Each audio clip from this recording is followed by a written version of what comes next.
and welcome to my channel. In today's video it is going to be my March wrap up. It is not currently the 29th of March, but I know for a fact the books I'm currently reading I will not finish them by the end of this month, so I thought I'd do this wrap up and get it up for you today on the 30th.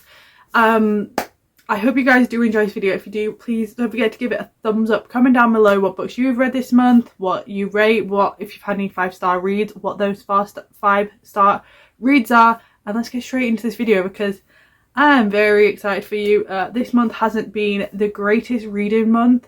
I've read 6 books. I've currently got 2 on the go now, and that's just because I've had my dissertation deadline this month, and I also next month have my deadline for my full-on like uni projects. So this month hasn't been the greatest. April probably won't, but I will get straight into the books I've read. These are in no particular order.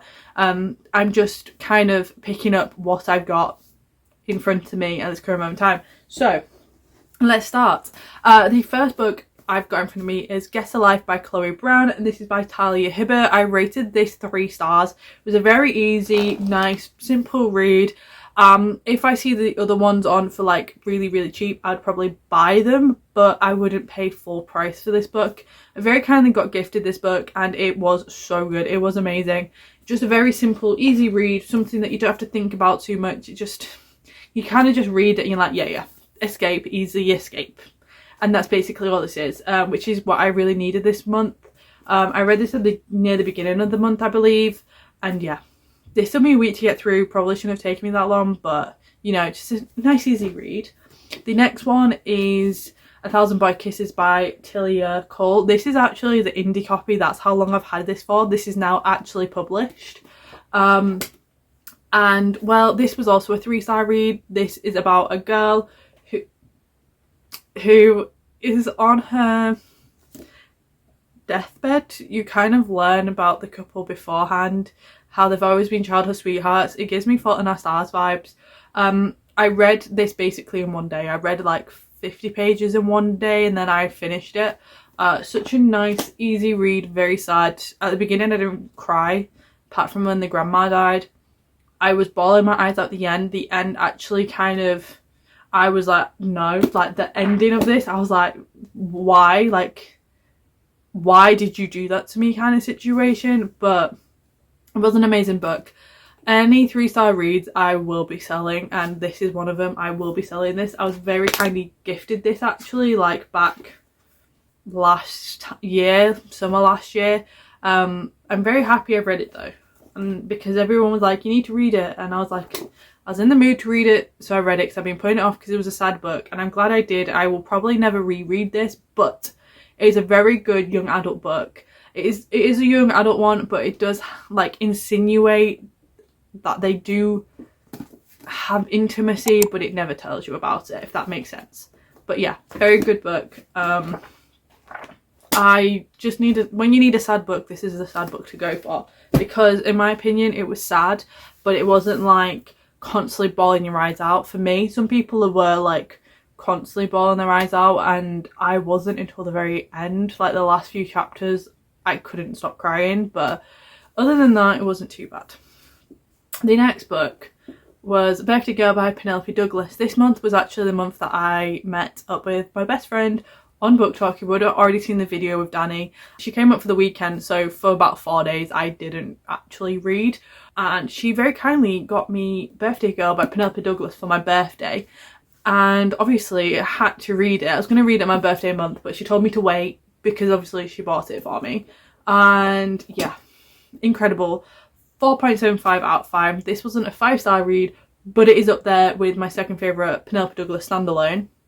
Obviously, probably goes, yeah, probably one of my favourite standalones apart from Punk 57, but I read that so long ago I kind of want to reread it to refresh my brain. But love Penelope Douglas. This is, and her ex cheats on her and then she gets with her dad, but she's always kind of had feelings for his dad. His dad's really hot, so you know, it's fine. And his dad had, so she's 19, her ex is 19, and her dad is obviously had, well, he was born when his dad was like 18, so there's kind of only an 18-year age difference. It's not that bad of an age difference, but I don't know, I just love Penelope Douglas. You know, like when you need in a book and you just want Penelope Douglas. I read this in 2 days. Like, I just needed some Penelope Douglas when I was getting to the end of my dissertation, and this was just perfect. I love this. If Penelope Douglas books also come out, like, properly published, I will be buying every single one of them and still keeping the indie versions, because I am obsessed with her books. I love Penelope Douglas so much. I'm currently in a slump. I think a slump is coming, or it basically is here, and I can't get out of it. So, you know, Net might have to go to some Penelope Douglas. Anyway, the next book was Haunting Adeline by H.D. Carlton. This was very kindly gifted to me by Rose, as you would have seen in one of my book hauls I've done on here. This wasn't a 5-star. I was expecting a 5-star. I can't remember if I gave this 3 or 4 stars. I really can't remember, but I was expecting 5 stars and it didn't give what I wanted it to give. I thought it was a bit too long. If this was about 200 pages shorter, it would have been a 5-star, because everything just happened at the end, and the bit in the middle I was like, what is the point? Let's just keep it moving. But very good book. I did start the second one straight away. Have I read it? No, but I've not been in a very good mental state. Like, I really want to read Saving Six, but I'm just not mentally okay to read it. However, I read this, so God knows. But yeah, very good book. Would recommend if you're into dark romance. Check triggers, please, please, please, please check triggers on this. But wasn't a 5-star read at all. Like, I've started the second one, but really, like, am I gonna finish it? I probably should, but it's just too, like, they could have fit both the books in one, you know what I mean? Or they could have made it 200 pages shorter. It doesn't need to be this long. It just didn't need to be that long at all. Like, it really didn't. Another book that I read was Praise by Sarah Kate. Love this book. This gave me so many insights into my life that I didn't think I needed, but it did. This was another dad romance where it was her ex's dad and her. Kind of loved it. I found a trope that I think you really like, which is basically somebody go with their ex's dad. It was very good. This is about this person called Charlie who goes to collect some money after her ex basically cheats on her. They're supposed to move into a house. The dad has the money. She goes over. He's into girls doing what they want for him. Let's put it that way. So he tells her to do something. She's like, what the hell's going on here? Like, and then becomes his secretary. And they fall madly in love with each other. And it's a really good book. Very thin. Like, this is a perfect size for like one of these books. Because I feel like with romance, sometimes these type of books are too long. They're too long. And this was the perfect amount. I love this. It did take me a few days to get through it. Because I just wasn't in the mood for reading. I think I've kind of known this slump was coming. But I've kind of gotten myself out of it because of the books I've been reading. And I think I've just not chosen the correct books this time around. But yeah, beautiful. I want all the rest of them. But obviously this is being properly published. And the other ones haven't yet. So I might just have to go on KU and get them. But beautiful. Absolutely freaking beautiful. Now, oh, I forgot to tell you what I rated it. I think I gave 4 stars. I think so. I think I gave that one 4 stars. This one, Things We Hide from the Light. A reading vlog will be going up straight after this because I've got the thumbnail ready, but obviously this video needs to go up first. I loved it. I loved it. 5 stars. I love just this world. It's so beautiful. This world is, it's one of my favourite worlds.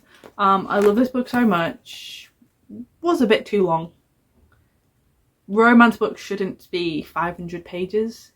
400 is perfect amount for me. 5, nearly 600. No. I say that about all of them. Like, even like Binding 13 and Keeping 13, I love them. They're just too long.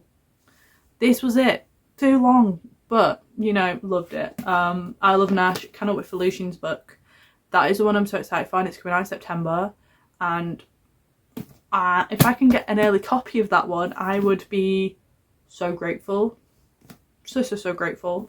Will that happen? Probably not, but I'm in love with this book. I bought this on the day it came out, then didn't actually read it when it first came out, but I read it this month and oh, I loved it. This is about Nash. It's based in the same world as Things We Never Got Over. Lydia, who was mentioned in the second one, no, the first one, sorry, was in it, and it's about them falling in love, Nash dealing with what happened in the first one, which I'm not going to say because of the fact that you have to read the first one, but when you read it, it's kind of about Nash dealing with all that. And it basically Police Chief Nash Morgan is known for two things: being a good guy and the way his uniform accentuates his rear end, which was mentioned quite a lot, which I was quite happy about. But yeah, this book, beautiful. They're all the books I read. Here are the books I'm currently in the middle of. Stars Aligned by Leah Lake. I very kindly got sent this by the author quite a while ago. I'm 33 pages in. I'm on chapter 5. It's not even 200 pages and I can't get myself to finish it. I don't like the writing style and I feel so awful because obviously I got sent this and I really should read it. But I'm so tempted to DNF because I just cannot get along with the writing style. It just goes from one thing to another. Nothing makes sense in my brain at all. Like, it just doesn't make sense. It's just going boom, boom, boom. Like, and I'm like, where are you going with this? What's happening? What's going on? I cannot for the life of me work it out. And that's irritating me. So I feel like I'm going to pull this down and DNF it. I think I've been trying to read this for the last like 3 days and I'm just not wanting to. So I think I'm going to put it down and DNF it. I'm very sorry. I will give it another go. But currently, it's a no from me. It sounds great. And two of my friends have read it and said it's great. But I just really can't get along with it. I really can't. And I feel so bad about it. But I cannot, unfortunately. The next thing is on my Kindle. I started this. I don't know how far I'm into it actually. It is Zodiac Academy, the fourth one. I actually can't remember the name of it. So it's Zodiac Academy Shadow Princess is what it's called. I'm on chapter 5, so I'm 85 pages in out of 679 pages. Forgot how long Zodiac Academy, because I've read them all on my Kindle. I forgot how long they are. I'm not gonna lie to you guys. Chapters are way too long for my current state of mind, but I am enjoying it. I do enjoy these books. I kind of put them off because I know how long they are. So yeah, I'm just not feeling it. I'm just not feeling it, unfortunately. I have another book next to me that I'm like, do I start? But I'm starting, like, having several books on the go at once just stresses me, which is why I'm very glad I've told myself I'm DNFing this now, because now I've only got one book. But I need a book, and I'm thinking, I don't know what I'm going to go for. I just need a thin, quick and easy book that I'm kind of like, can get into the habit again with. But yeah, currently reading this. It's great. I love it. I just cannot deal with the long chapters at this current moment in time. It's just pissing me off too much. Long chapters is the one thing that I cannot vibe with. I have to be in the mood to be able to read it. And I read the third one in summer when I literally had nothing else to do. I was in France, chilling in the sun. That is when I can deal with it. Or journeys, I can deal with it. When I've got nothing on my mind, I can deal with it. Current moment in time, absolutely freaking not. But I don't know what I'm going to read next now. Like, literally next to me on my desk, I've got Harry Potter as my next physical book. But can I be bothered to read almost 600 pages? No. I can probably get through this really easily as well, because I've listened to it that many times. Literally, I know this book off by heart. And my goal is to be able to read them all. I started this goal, 2021? To reread them all. I haven't read this one since last February, this 5th one. Because I have so many books I now read, so I might give this a go actually. I might sit downstairs and read it. But yeah. This is my issue. I'm just not getting along with books at this current moment in time. But anyway, Please let me know any books that you think I should try and read, whether they're on Kindle Unlimited, or just let me know some books. I'll see if I actually have them on my physical shelves. If you want a book tour, by the way, of all the books I've got, please do let me know, because I have a lot and I would love to show you guys. It might take me some time to film, but please do let me know if you want to see that, because I will record that for you. It might be a bit difficult and it might be a bit odd, but we can give it a go. But anyway, I've just realised this whole thing is on a slant. Whoa. Anyway, I'm gonna go and edit this video for you guys. Please do give us a thumbs up if you did enjoy it. Comment any 5-star reads down below. If you stuck around here for long enough, please comment a purple heart if you stuck around here for long enough, with books, the bookshelf and the purple heart, so I know you've carried on to the very end. If you've not subscribed yet, please do subscribe. On my stats it says quite a lot of people don't subscribe to me, so if you do like these videos, please don't forget to subscribe. It means a lot. We're only 24 away from 700 of you guys, which is absolutely mental. So yeah, don't forget to subscribe, and I'll see you guys next time in my next video, which will be on a Friday at 1 PM UK time. I may be changing that soon, but current moment time, that's kind of working quite well for me. But yeah, I'll see you guys next time in my next video.